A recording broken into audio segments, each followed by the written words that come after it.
જય શ્રી કૃષ્ણ.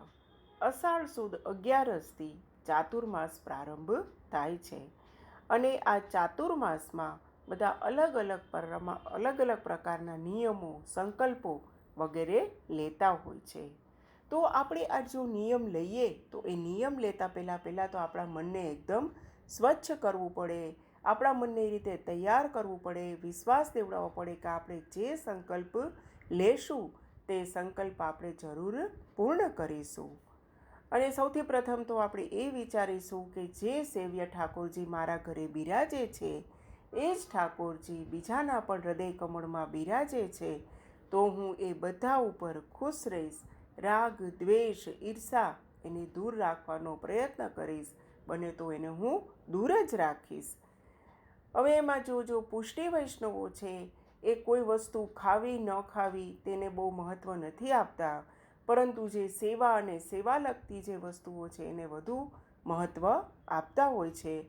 તો મોટાભાગના જે પુષ્ટિ વૈષ્ણવો આવા સંકલ્પો કરતા હોય છે કે સેવ્ય સ્વરૂપના રોજ ચરણ સ્પર્શ કરીશું.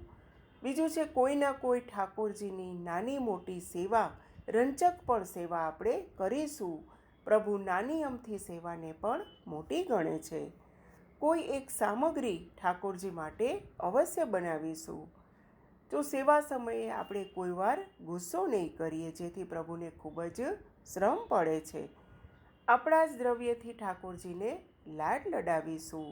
મંદિરમાં જે 8 સમાની ઝાંખી થાય છે હવેલીમાં, તેમાંથી એક સમાના દર્શન જરૂર કરીશું.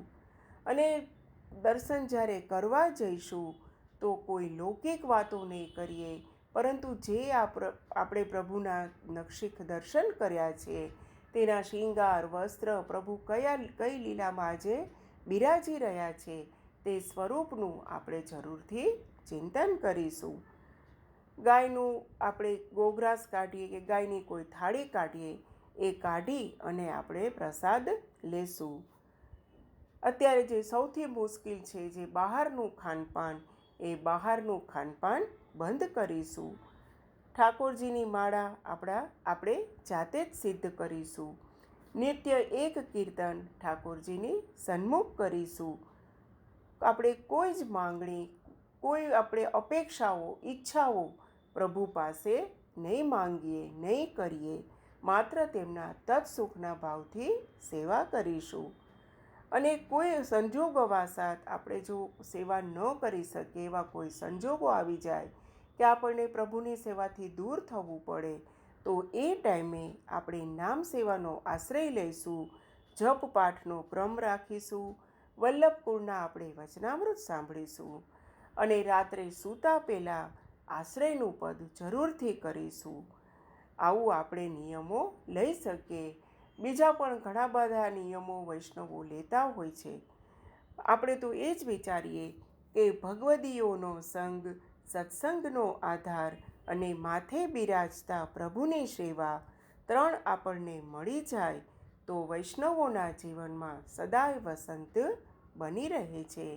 આ નિયમો અને સંકલ્પો આપણે લેતા હોઈએ છીએ અને એ આપણે નિયમો પાળી શકીએ, પૂર્ણ કરી શકીએ, એ સામર્થ્ય તો આપણા પ્રભુ અને યમુનાજી અને વલ્લભ એ જ આપણને કરાવી શકે છે.